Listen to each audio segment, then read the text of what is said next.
सोचिए, अगर 30 दिनों के लिए पैकेट वाले सारे स्नैक्स और रेडी टू ईट मील्स को पूरी तरह छोड़ दिया जाए और सिर्फ घर का बना देसी खाना, मतलब हमारी दाल रोटी सब्जी खाई जाए, तो क्या होगा? चलिए आज इसी सफर पर निकलते हैं और देखते हैं कि हमारा शरीर इस बदलाव पर कैसे रिएक्ट करता है। लेकिन ये सफर शुरू करने से पहले एक सवाल खुद से पूछना बहुत जरूरी है। जो हमारी प्लेट पर है, क्या वो वाकई में खाना है या किसी फैक्ट्री में बना हुआ एक प्रोडक्ट? सच कहूं तो यही सवाल इस पूरी कहानी की जड़ है। तो चलिए इस 30 दिन के एक्सपेरिमेंट को हम लोग करीब से देखते हैं। ये सिर्फ एक डाइट चैलेंज नहीं है, बल्कि अपने शरीर को फिर से समझने का एक बहुत बड़ा मौका है। तो इस सफर की शुरुआत होती है उस चीज को समझने से जिसे हम असल में छोड़ने वाले हैं, यानी कि प्रोसेस्ड फूड्स।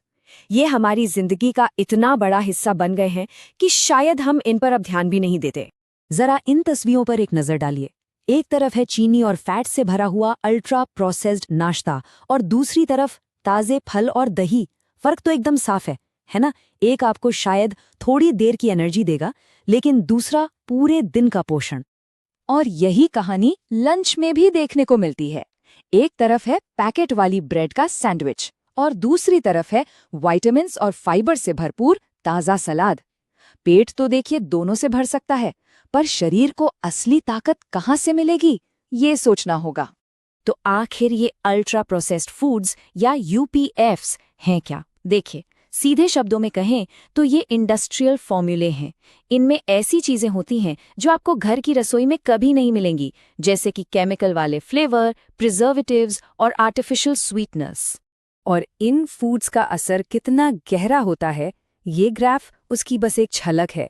ये एक बहुत मशहूर स्टडी का नतीजा है जो सिर्फ 14 दिनों में वजन पर क्या असर पड़ता है, ये दिखाता है। इस पर हम थोड़ी देर में वापस आएंगे।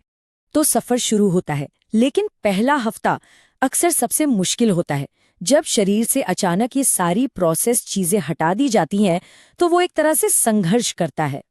पहले कुछ दिनों में विड्रॉल के लक्षण दिख सकते हैं, जैसे सिर में दर्द होना, चिड़चिड़ापन, बहुत ज्यादा थकान और मीठा या नमकीन खाने की जबरदस्त इच्छा। शरीर एक तरह से शॉक में होता है। पर ऐसा होता क्यों है? क्योंकि हमारा शरीर उन सारे एडिटिव्स से खुद को डिटॉक्स कर रहा होता है जिनके हम आदी हो चुके हैं। ये केमिकल्स हमारे दिमाग के रिवॉर्ड सिस्टम को हाईजैक कर लेते हैं, बिल्कुल किसी नशे की तरह। लेकिन जो लोग इस मुश्किल दौर से निकल जाते ना, उनके लिए दूसरा हफ्ता एक बहुत बड़ा मोड़ लेकर आता है। यहाँ से असली जादू शुरू होता है और शरीर एडजस्ट करना सीख जाता है। और पता है सबसे हैरान करने वाली बात क्या है? ये अच्छे बदलाव कितनी तेजी से आते हैं।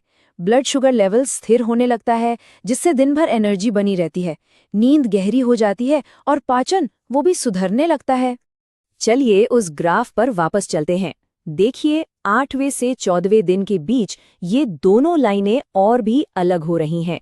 जिन्होंने अनप्रोसेस्ड खाना खाया, उनका वजन लगातार कम हो रहा है। मतलब डेटा और अनुभव दोनों एक ही कहानी कह रहे हैं। अब आते हैं असली बदलाव पर, यानी तीसरे और चौथे हफ्ते में। यहाँ से सफर और भी दिलचस्प हो जाता है। तीसरे और चौथे हफ्ते में बदलाव सिर्फ शारीरिक नहीं रहते, बल्कि मानसिक और भावनात्मक स्तर पर भी महसूस होने लगते हैं। सबसे हैरान करने वाला बदलाव स्वाद में आता है। जैसा कि एक व्यक्ति ने अपने अनुभव में बताया, टेस्ट बड्स मानो पूरी तरह से रीसेट हो गए। अब तो गाजर भी मीठी लगती है और पैकेट वाला खाना नकली और बहुत ज्यादा तेज स्वाद वाला लगता है। इसके अलावा और भी फायदे सामने आने लगते हैं।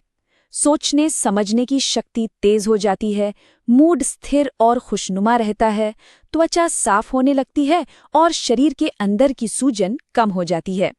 और अब 30 दिन के अंत में जो नतीजे सामने आते हैं, वो वाकई में हैरान कर देने वाले हैं। ये सिर्फ वजन घटाने की कहानी नहीं है, ये पूरी तरह से एक ट्रांसफॉर्मेशन की कहानी है। ये एक ऐसे ही 30 दिन के चैलेंज के असल आंकड़े हैं। बिना ज्यादा मेहनत के लगभग 3 किलो वजन कम, रेस्टिंग हार्ट रेट 6 बीट प्रति मिनट तक घट गया और नींद की क्वालिटी का स्कोर 76 से बढ़कर 91 हो गया। ये नंबर खुद अपनी कहानी कहते हैं। और ये सिर्फ किसी एक इंसान का अनुभव नहीं है, विज्ञान भी इसी तरफ इशारा करता है। एक कंट्रोल स्टडी में जिन लोगों ने अल्ट्रा प्रोसेस्ड खाना खाया, उन्होंने अनजाने में रोज की 500 कैलोरी ज्यादा खाई और वजन बढ़ाया। वहीं असली खाना खाने वालों ने उतनी ही कैलोरी में वजन घटाया? तो सवाल उठता है कि इसका हल क्या है। जवाब बहुत आसान है और हमारी अपनी रसोई में ही छिपा है।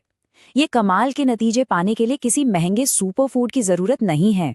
हमारा पारंपरिक भारतीय भोजन अपने आप में एक सुपरफूड है। दाल प्रोटीन से भरपूर है, रोटी में फाइबर है, सब्जियों में अनगिनत विटामिन हैं, घी हेल्दी फैट देता है और दही हमारे पेट को स्वस्थ रखता है।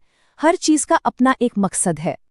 और इस तरह का खाना बनाना बिल्कुल भी मुश्किल नहीं है। नाश्ते में मूंग दाल का चीला, लंच में एक रोटी, सब्जी और दाल, और रात के खाने में वेजिटेबल सूप। ये सरल है, स्वादिष्ट है और बेहद सेहतमंद है।